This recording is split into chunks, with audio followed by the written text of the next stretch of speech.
फिर जब मैंने रोल नंबर सर्च हम्म। करा उस पर तो रैंक 159 शो कर रहा था। तो मैंने कहा, इतनी तो नहीं हो सकती। तो फिर मैंने दोबारा चेक किया साइट पे जाके। मैम एक मिडिल क्लास फैमिली से बिलोंग करता हूँ। मैम मैम के इतने फाइनेंशियल स्ट्रांग नहीं थे कि कोचिंग वगैरह खरीद सकूँ। तो जो बच्चा अगर फर्स्ट ईयर या सेकंड ईयर से पढ़ना स्टार्ट कर देगा, ऑब्वियस सी बात है वो आते ही क्रैक करेगा।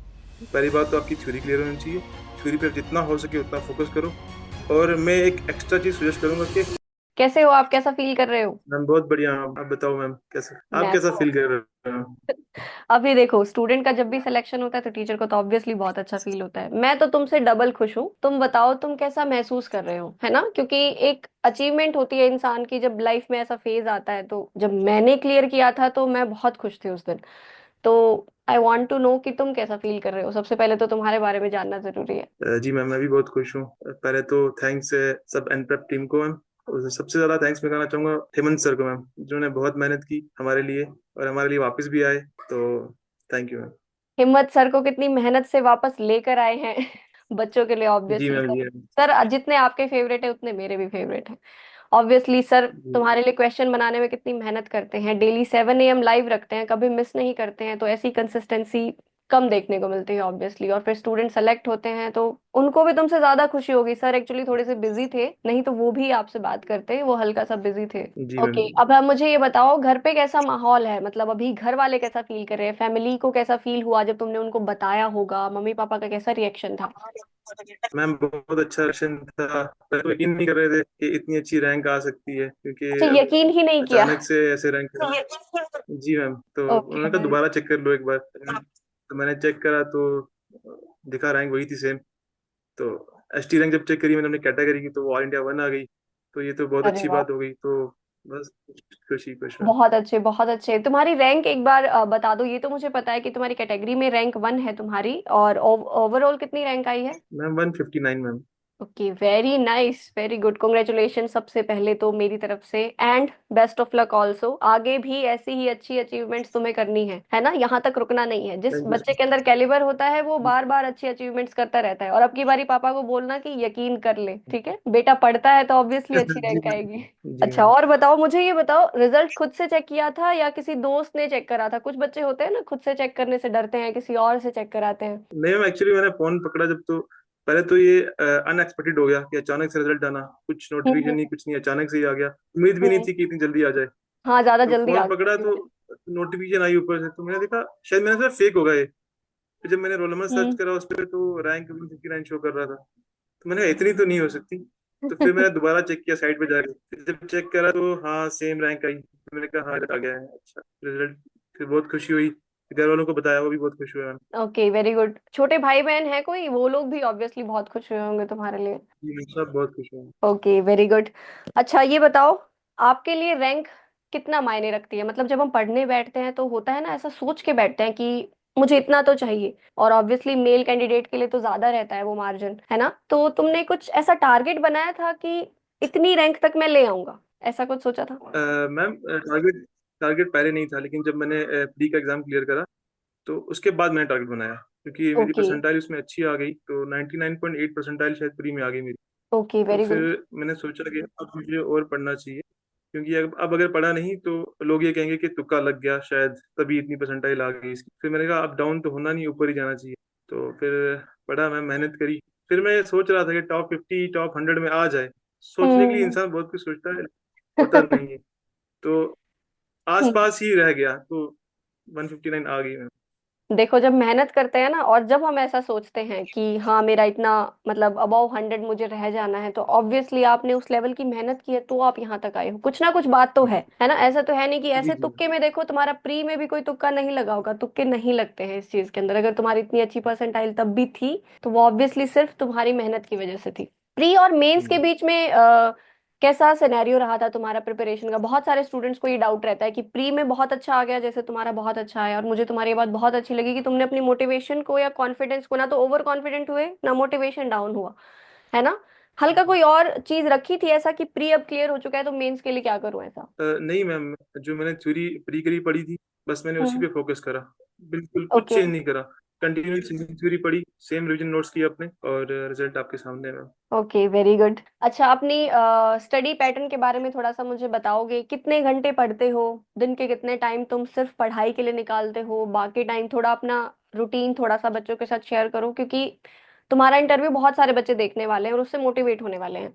तो तुम्हारा रूटीन क्या रहता था? तुमने स्केड्यूल कैसे सेट किया अपना? जी मैम, मैं तो मैम, मेरे पास दो ही काम थे मैम, एक तो पढ़ना, दूसरा खाना, और तीसरा सोना, तीन काम हो गए। तो बस पूरा दिन वेरी यही गुड। करते थे मैम।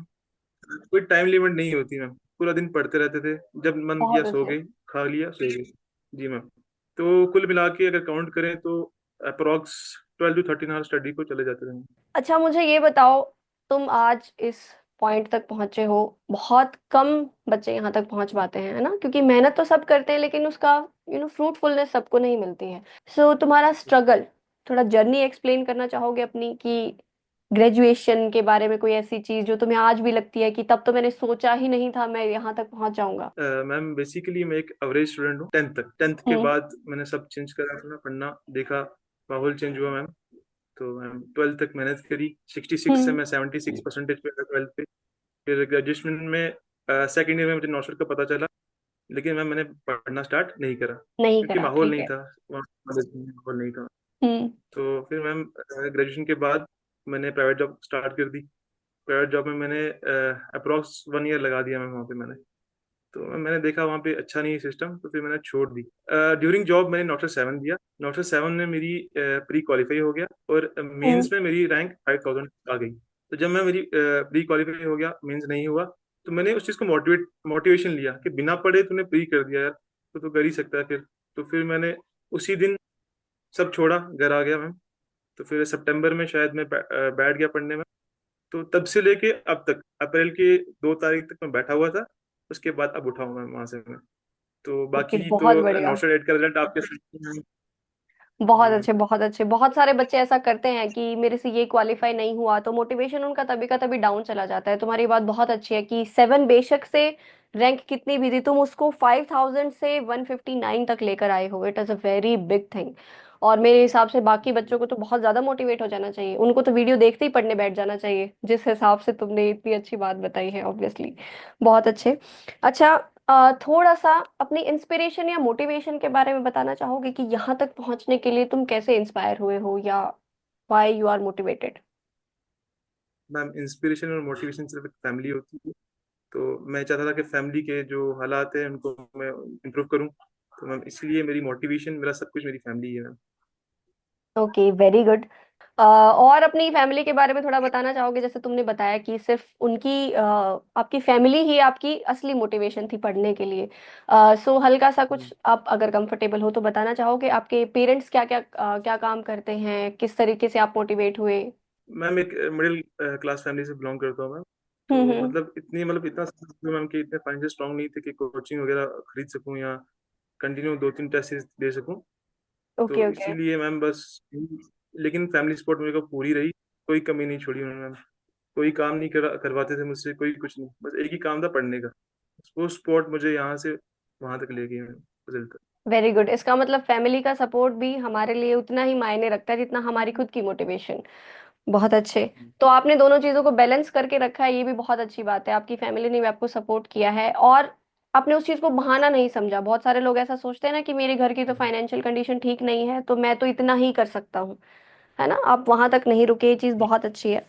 और अपनी प्रिपरेशन के बारे में थोड़ा सा मुझे बताओ, ताकि बाकी स्टूडेंट्स भी मोटिवेटेड रहें। जैसे आपने बोला आपने सेकेंड ईयर से पढ़ना शुरू नहीं किया, पता चल गया था तब भी, तो आप एडवाइस देना चाहोगे बाकी लोगों को इस बारे में कि कर देना चाहिए पढ़ना शुरू? हाँ जी बिल्कुल मैम। अगर अभी तो इतना मॉडर्न हो गया है, मतलब इतने यूट्यूब चैनल्स बन गए, बहुत कुछ। पहले अवेयरनेस नहीं थी इतनी, अब तो हम्म। अवेयरनेस बहुत हो गई है नॉर्थ की। तो मैं यही कहूंगा कि एडमिशन लो तो टारगेट पहले ही सेट कर दो, और पढ़ने बैठ जाओ। तो जो बच्चा अगर फर्स्ट ईयर या सेकंड ईयर से पढ़ना स्टार्ट कर देगा, ऑब्वियस सी बात है वो आते ही क्रैक करेगा। नो डाउट, कोई बिल्कुल, वो शक नहीं है, निकलते सीधा ही क्रैक क्रैक कर देगा। करेगा, उसको बाद में गैप, 6 महीने बिल्कुल। गैप, 1 साल गैप की नीड नहीं रहेगी, ऑब्वियसली। यही चीज तो मैं बच्चों को समझाती हूँ कि फर्स्ट ईयर से आ गए हो तो तभी से पढ़ना है। 4 साल की चीज को फिर हम बिल्कुल। बाद में 6 महीने में पूरा करने की कोशिश करते हैं तो दिक्कत आती है थोड़ी सी। ठीक है, और अपना थोड़ा सा प्रिपरेशन के बारे में थोड़ा सा मुझे बताओ कि क्वेश्चंस वगैरह कहाँ से किए तुमने, क्योंकि देखो थ्योरी तो हम कर लेते हैं लेकिन क्वेश्चन प्रैक्टिस जब तक अच्छी नहीं होती है तब तक हम ट्रैक नहीं कर पाते हैं। जी मैंने थ्योरी अपनी तो पहले तो टारगेट हाई पढ़ता था, लेकिन मेरे को उसकी थ्योरी सफिशिएंट नहीं लगी मैम। मुझे भी अच्छा नहीं, मतलब मजा आने लगा उस थ्योरी में, क्योंकि हम्म। मैंने नौशर प्री दिया 7 का, तो मुझे अच्छा नहीं लगी थ्योरी उसकी, बहुत ओके। शॉर्ट सी बनाई हुई है उन्होंने। और फिर जब थ्योरी कर ली, फिर क्वेश्चन प्रैक्टिस मैंने एनप्रैप की ऐप से करी है। और ओके। हेमंत सर की मॉर्निंग की क्लास कंटिन्यू में देखा करता था, क्योंकि ऐसा होता है कि कुछ चीजें बुक्स पे नहीं मिलती हैं, वो एक हाँ, आपको एक एक्सपीरियंस पर्सन टीचर ही बता सकता है। वो हेमंत सर ने काम कर दिया, बाकी बाकी मेरी बुक ने कर दिया, और हो गया। बिल्कुल ये चीज होती है, सारी चीजें किताब में कभी नहीं मिलती है तो फिर टीचर किस काम के, है ना। आपको ये बता सके इंसान कि आपको कैसे क्वेश्चन को अटेम्प्ट करना है, ये सबसे इंपॉर्टेंट चीज होती है ना। सारी चीजें हम याद करके नहीं कर सकते हैं। और क्वेश्चन प्रैक्टिस के बारे में मुझे थोड़ा सा और बताओ, क्योंकि बहुत इंपॉर्टेंट रहती है वो चीज चीज जो आपने टेस्ट सीरीज एनप्रेप की ली है। तो डेली टेस्ट करते थे आप, डेली टेस्ट अटेम्प्ट करते थे? जी मैम, टेस्ट सीरीज देता था मैं एनप्रैप की। और ओके। एनप्रैप के एंड में मॉक टेस्ट बहुत आए थे मैम, प्री के लिए भी आए थे और मेंस के लिए मॉक टेस्ट बहुत हाँ आए थे हाँ। मैम। तो तो मैंने मॉक टेस्ट आपने अटेम्प्ट अटेम्प्ट करे, वो किए थे? Free of cost. जी मैम, वो आप फ्री ऑफ कॉस्ट भी प्रोवाइड कर रहे थे, तो हाँ मैंने हाँ। उनका बेनिफिट भी उठाया बहुत सारा। और आप बहुत से पीडीएफ भी शेयर करते रहे टेलीग्राम पे, तो मैंने उनका भी बेनिफिट उठाया मैम, और टेस्ट देता गया। इससे समझना ये चाहिए बच्चे को कि जहां से तुमको अच्छी चीजें, अच्छा कंटेंट मिल रहा है तो रिसोर्स का फायदा उठा लेना चाहिए समय रहते, है ना। नहीं तो फिर चिड़िया चुग गई खेत वाली बात हो जाती है, बाद में देखते रहो क्या फायदा है उस चीज का। बहुत जी अच्छे। जी मैम। मुझे हल्का सा ये बताओ, पीवाईक्यूज कितना हेल्प करते हैं, है ना। बच्चों को रहता है कि प्रीवियस ईयर क्वेश्चंस देख लो, तो कुछ तुमने देखे थे पीवाईक्यूज? पीवाई की बहुत हेल्प करते हैं मैम। नॉर्सेट 8 का प्री का पेपर और 2020 का पेपर, मैं चाहूंगा एक बार देख लें। उसमें से कम 5 या 6 या 7 क्वेश्चन सेम लैंग्वेज के, सेम क्वेश्चन आए हुए हैं, अगर ओके। कोई देखेगा इसका तो। मतलब पीवाईक्यूज में से एक बार नजर इंसान को देख लेना चाहिए। कभी कभी जरूरी है, टॉपिक्स भी बहुत रिपीट जरूरी हो है। जाते हैं, ऐसा रहता है ना, जैसे कि पिछली बारी सीपीआर से क्वेश्चन आया, अब की बार भी आया है, तो कुछ ऐसे फेवरेट टॉपिक्स रहते हैं एम्स के जो वो देता ही देता है हर बार, तो टॉपिक्स का नॉलेज हमको हो जाता है। तो ऐप से पीवाईक्यूज भी देखे होंगे आपने? जी मैम, कंटिन्यू देखा करते थे मैम। ओके, बहुत अच्छे। इसके अलावा कितने टाइम आपने दिया एनप्रेप ऐप पे, कितने घंटे सिर्फ आपने क्वेश्चन प्रैक्टिस को दिए हैं, यानी पर डे कितना टाइम? ये होता है ना, डिवाइड कर लेते, इतनी देर में थ्योरी करूंगा, इतनी देर क्वेश्चंस करूंगा। तो ऐप पर आपने क्वेश्चंस को कितना टाइम दिया? मैम मेरा ज्यादा फोकस थ्योरी पे ही था, तो हम्म। ऐसा नहीं था कि मैं डेली डेली टेस्ट प्रैक्टिस कर रहा हूँ, ऐसा भी नहीं था। मैं पहले अपनी थ्योरी पे फोकस करता था। जैसे ही मेरा कोई चैप्टर या कोई टॉपिक जो मैं कंप्लीट पढ़ता था होता वो था। कंप्लीट होता था, उसके बाद मैं टेस्ट देता था। और मैंने तो फोकस इस पे किया था कि पूरी थ्योरी कर लूँ एक बार पूरी, उसके बाद मैं टेस्ट देता रहूँ। तो मैंने यही अपना एक एम बनाया था कि पहले थ्योरी कर लूंगा पूरी, उसके बाद टेस्ट दूँ। ठीक है, जब हम टेस्ट देते हैं तो एक स्कोर कार्ड आता है हमारा कि भाई ये आपकी रैंक है, या फिर इतना आप स्कोर कर पा रहे हो, इतने गलत जा रहे हैं, इतने सही जा रहे हैं, तो वो आपका स्कोर कैसा रहता था? मैम स्टार्टिंग में स्कोर तो अच्छा नहीं आया था, लेकिन फिर डे बाय डे इम्प्रूव हुआ स्कोर वो। क्रिटिकल थिंकिंग आई थोड़ी सोचने की, कि कैसे हम्म। करना है प्रैक्टिस, कैसे एक्सेप्ट वगैरह ये देखने, बट कहाँ क्या लगा हुआ है, ये सब देखना स्टार्ट किया। और हेमंत सर ने बहुत मदद करी, सच में उन्होंने बहुत मदद करी है। एक वो स्टूडेंट जो नहीं कुछ एफर्ट कर सकता, मैं उसे कहूंगा कि आप प्लीज मॉर्निंग की क्लास लें, वो सफिशिएंट है, और अपनी थ्योरी पढ़ें किसी भी बुक से, तो आप क्रैक कर सकते हो एग्जाम। Okay, very good. ये मोटिवेशन तो मेरे हिसाब से बहुत सारे बच्चों को काम आने वाली है कि बेशक से शुरू में कितना भी स्कोर रहता हो, है ना। शुरुआत के 2-3 मॉक टेस्ट देके हम सोचते हैं कि नहीं यार, नहीं मजा आ रहा है, नहीं स्कोर बन रहा है, तो उस चीज पर रुकना नहीं है। डे बाय डे आप प्रैक्टिस करते जाओ तो क्वेश्चन समझ में आने लग जाते हैं, और जहां आपने क्वेश्चन समझ लिया तो 50% बैटल आप वहां जीत चुके हो। यस, बहुत अच्छे। इसके अलावा जैसे जो नेगेटिव जाते थे क्वेश्चंस आपके, जब भी हम क्वेश्चन प्रैक्टिस करते हैं तो ऐसा तो होता नहीं कि 100 के 100 में सही कर दूं, कुछ गलत भी जाते होंगे, तो कुछ ऐसा किया था कि जो गलत जा रहा है उसको मैं कहीं नोट डाउन करूं, या उसको बाद में कैसे पढ़ते थे फिर? और जो मेरे नेगेटिव आते थे, उनको मैं एक नोटबुक पे नोट डाउन कर देता था, ओके, कि वेरी इस गुड। टॉपिक में मैं कोई न्यू टॉपिक की है, उसको नोट डाउन करता था। और उसे मैं पढ़ता था दोबारा कि मिस्टेक कहाँ पे हुई है। तो जब अगली बार टेस्ट देता था, तो ऐसा नहीं कि एकदम से मैं 50 से 70 क्वेश्चन ठीक हो जाएंगे, ऐसा नहीं होता है। हम्म। 5 या 6 क्वेश्चन ऐसा ऐसा 2-3 ऐसे इंप्रूवमेंट होती है मैम। जी मैम, स्लोली स्लोली इंप्रूवमेंट होती है। आप कोई सोचेगा अचानक से मैं 60-70 ठीक कर दूं, ये पॉसिबल नहीं है, तो ये तो डिमोटिवेट पॉसिबल नहीं नहीं है। होना मेरे हिसाब से, डिमोटिवेट नहीं होना है। और टेस्ट सीरीज पे बिलीव करना जरूरी है, लेकिन अपने आप पे बिलीव करना ज्यादा जरूरी है। बहुत बढ़िया, बहुत बढ़िया। मतलब आपको ब्लाइंड भी नहीं चलना है, ऐसा है कि ब्लाइंडली चलता जा रहा हूँ। ऑब्वियसली एक पाथ तो हमको बना के चलना पड़ेगा, और खुद पे बिलीव करना तो बहुत जरूरी है। जैसे आपने स्टार्टिंग में 50 सही 50 गलत किए होंगे, तो खुद पे बिलीव था, तभी तो आप 50 से 70 पर पहुंचे होंगे। है ना, ये चीज तो आप जी बिल्कुल बिल्कुल। सही कह रहे हो। आपने एन प्रेप ऐप से मॉक टेस्ट लगाए हैं, कितने आपने अटेम्प्ट किए, और लेवल आपको कैसा लगा कि क्वेश्चंस कैसे थे? मैम मैंने अप्रोक्स प्री और मेंस दोनों मिला के 15 से 13 तक मैंने मॉक टेस्ट दिए हुए हैं। ओके, और वेरी। लेवल बहुत अच्छा है, मॉक टेस्ट का लेवल बहुत अच्छा था। वो पीवाईक्यूज ही थे एक किस्म के, मतलब जो रिपीट हुए हैं, कुछ टॉपिक नए थे। और वो जो टॉपिक नए थे वो एग्जाम में डायरेक्ट आए हुए हैं, और वो हेमंत सर ने बहुत अच्छे से क्लियर भी करे हैं मॉर्निंग की क्लासेस में। जी ma'am. Okay, very good. All the way, if you want to share something with everyone regarding the preparation, कि कोई भी बच्चा उसको कंसीडर करके चलो अपने दिमाग में, तुम्हारा छोटा भाई बहन ही है ना, और वो अब प्रिपेयर करने वाला है, हो सकता है 4th ईयर उसने कंप्लीट किया है, 3rd ईयर, क्योंकि बच्चे इंटरव्यूज देखते हैं, क्योंकि उनको एक पाथ चाहिए होता है कि मैं क्या फॉलो करूं। कोई ऐसा मैसेज, एक कॉन्क्रीट सा शॉर्ट सा मैसेज जो तुम बच्चों को देना चाहोगे कि तुम्हें इस तरीके से पढ़ना है, कुछ भी तुम्हारे लैंग्वेज में, जैसा भी तुम्हें अच्छा लगे। पहली बात तो आपकी थ्योरी क्लियर होनी चाहिए, थ्योरी पे जितना हो सके उतना फोकस करो। और मैं एक एक्स्ट्रा चीज सजेस्ट करूंगा कि हेमंत सर की मॉर्निंग वाली क्लास जरूर देखें। ठीक है, अगर टाइम मिल रहा है, अगर नहीं देख सकते मॉर्निंग में कोई बात नहीं, बाद में रिकैप करके देख लो, लेकिन देखो जरूर। उसके बाद टेस्ट सीरीज जरूरी है। और अगर मुझ जैसा बच्चा, एक एवरेज बच्चा, 5,000 रैंक से 159 ऑल इंडिया रैंक आ सकता है और कैटेगरी में फर्स्ट रैंक ले सकता है, तो आप जैसे, मुझ जैसे कई बच्चे होंगे जो आराम से ये नॉट क्लियर कर सकते हैं। ये एक मिथ है, कुछ बड़ी गेम नहीं है, सिर्फ माइंड का खेल है। अपने आप को मोटिवेट रखो और आप सब कर सकते हो। Very good. मतलब खुद के ऊपर बिलीव होना जरूरी है सबसे पहले तो। अच्छा, एक एक लास्ट क्वेश्चन मेरा रह गया जो इम्पोर्टेंट था। अटेम्प्ट करते टाइम, जब तुम एग्जाम अटेम्प्ट कर रहे थे, ये मेरा पर्सनल क्वेश्चन है, it was not in this.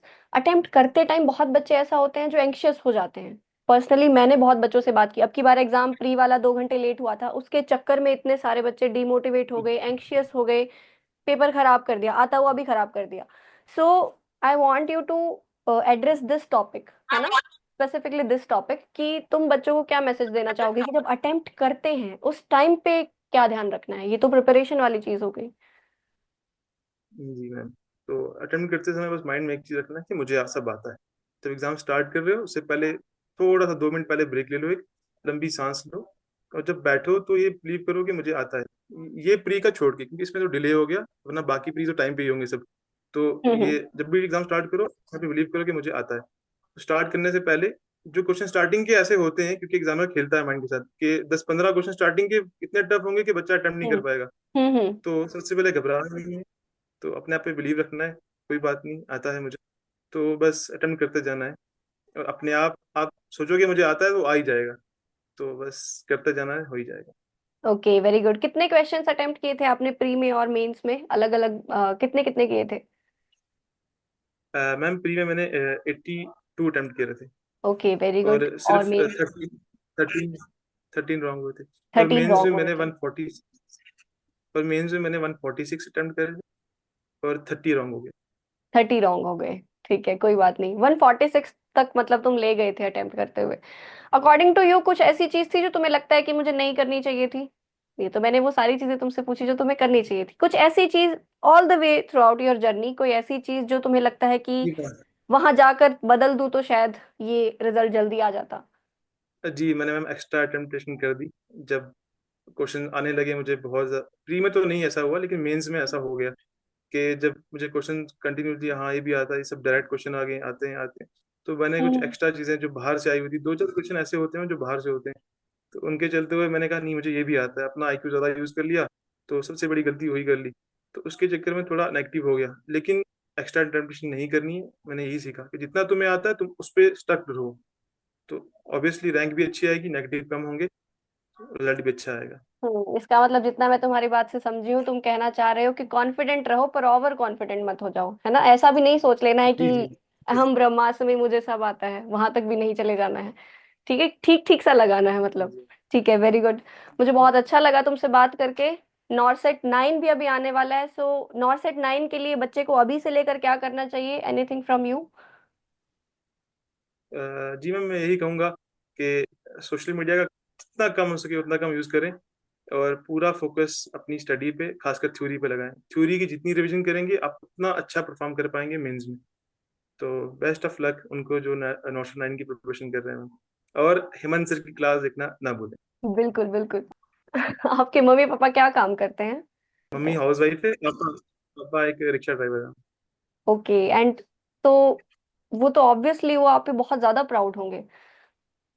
जी हम बहुत प्राउड है। बिल्कुल, बहुत उन्हें तो अच्छा। पता भी नहीं है मैं क्या प्रिपेयर कर रहा था, हाँ, मैं यही नॉशेट क्या आपसे होता जानना है, चाह रही क्योंकि थी कि उन्होंने। उनको क्या पता है, जैसे आपने उनको बताया होगा जाके कि मेरी रैंक बहुत अच्छी आई है, does he know about NORCET anything, nursing officer बन गया है मेरा बेटा? कुछ जानते हैं वो इस बारे में, या फिर पहली बार आपने बताया तो ही उनको पता चला? पहले नहीं पता था मैम, इतना इतना पता नर्सिंग होती है, लेकिन उन्हें नहीं पता था कि ओके। ये नॉशेट क्या चीज़ है। फिर ओके। मैंने बताया कि इंडिया का टॉप इंस्टीट्यूट है एक, उससे ऊपर कुछ नहीं है, उसमें मतलब नर्सिंग ऑफिसर की पोस्ट मिलती है, मैंने वो क्रैक कर दी है। फिर उनको समझ आया, फिर वो बहुत खुश हुए, फिर वो खुशी के आंसू भी आए, तो वो तो होता ही। या आई होप कि हर एक स्टूडेंट वो फीलिंग ले पाए जो आपने और आपके फादर ने, वो बॉन्डिंग वाला जो फील किया है, आई होप सारे के सारे बच्चे वो फील कर पाए। एंड इस चीज से बच्चों को मोटिवेट भी होना चाहिए कि भाई मम्मी पापा को पता भी नहीं है कि ऐसा एग्जाम एग्जिस्ट करता है, उसके बाद भी बच्चे ने इतना अच्छा स्कोर उनको लाके दिया है। और बहुत सारे बच्चे ऐसे हैं जो सिर्फ आलस के चक्कर में, ना पढ़ने के चक्कर में, मम्मी पापा को वो सपना नहीं पूरा करके दे पाते हैं, लेकिन आपने उनको पूरा करके दिया है। ऑब्वियसली जितना वो आप पे प्राउड है, उतना तो कोई भी उस लेवल को मैच नहीं कर सकता है ना? आप खुद भी नहीं होंगे जितना वो होंगे। जी मैम, मैं यही कहूँगा मैम, मेहनत, कंसिस्टेंसी और पेरेंट्स की प्रेयर्स, और चीटिंग नहीं करनी है बुक्स के साथ। ऐसा नहीं है कि आप एक सोशल मीडिया की तरह चीट कर लो, एक साइड से दूसरी साइड चले जाओ, ऐसा नहीं है। हम्म। पढ़ना है तो फिर दिल लगा के पढ़ना है, चीटिंग बुक के साथ नहीं। अगर आप बुक से चीटिंग करोगे तो बुक्स आपके साथ करेगी, फिर रिजल्ट में दिखेगी चीटिंग फिर। बहुत अच्छे, तुम्हारी ये लाइन मुझे बहुत अच्छी लगी। ठीक है, ओके, लास्ट क्वेश्चन है, then we will wrap it up. एनप्रेप ऐप ने ओवरऑल आपकी कितनी हेल्प की throughout your journey, from our team, from our app, questions, anything you want to share? तो बेसिकली जरूरी नहीं है कि क्वेश्चन ही सब हेल्प करें मेरी। बेसिकली गाइडलाइंस, मोटिवेशन जो हम्म। मुझे एनप्रेप से मिली, अ, हेमंत सर का मैं नाम कैसे छोड़ सकता हूँ मैम। सब कुछ मैम बिल्कुल। बिना मतलब एक फ्री ऑफ कॉस्ट क्या कह सकूँ मैम। हमारे उर्दू में कहते हैं नियामत मैम, तो वो एक नियामत थे मेरे लिए मैम। बहुत अच्छा उन्होंने, बिना जाने मैम, उन्होंने ना, आप मुझे जाना होगा लेकिन मैं उन्हें एक साल से जान रहा हूँ मैम। तो मैम बहुत मोटिवेशन मिली मुझे एनप्रेप से। तो मैं ये कहूंगा कि देखें एनप्रेप को, और खासकर हेमंत सर को देखें, जो एक क्वेश्चन में पूरी एक टॉपिक को कवर करते हैं, ना कि एक क्वेश्चन में सिर्फ एक टॉपिक के आंसर को कवर करते हैं। हम्म। तो बहुत अच्छा वो हेमंत सर का वो क्लास होता है। तो मैं सबसे कहूंगा कि अपनी प्रिपरेशन के साथ साथ कुछ ऐसी चीजें ऐड करें जो आपको मोटिवेट करें, कुछ एक्स्ट्रा चीजें ऐसी जो आपको रैंक अप करें। तो जरूरी है ऐसा देखना। एक बात तो ये एनप्रेप की बहुत अच्छी है कि कोई भी हेल्प की नीड हो, ऐसा नहीं है कि बात पहले कोर्स बेच दें और सेल कर दें, उसके बाद आपको देखें ही ना, जैसे कि बहुत सारी हम्म। ऐप्स ऐसे करती हैं। लेकिन ये बहुत अच्छी ऐप है। मैं इतना कह सकता हूँ कि आपको कोई डाउट है, आप रात को कॉल करें, सुबह कॉल करें, आपकी क्यूरी का रिप्लाई जरूर आएगा। मुझे कोई क्यूरी आती है तो एकदम से मेरा रिप्लाई मिल जाता था मुझे। ऑब्वियसली वन टू जी वन मैम। मेंटोरशिप हमारी रहती है, हम स्टूडेंट्स के साथ सारा टाइम कनेक्टेड रहते हैं, और जो ऑफिस कॉन्टेक्ट्स हैं हमारे वो रहते हैं बच्चों के पास, वो किसी भी टाइम मैसेज करते हैं, तो जैसे ही टीचर फ्री होता है वो रिप्लाई करता है। Okay, very good. तो मुझे काफी अच्छा जी लगा मैम। आपसे बात करके।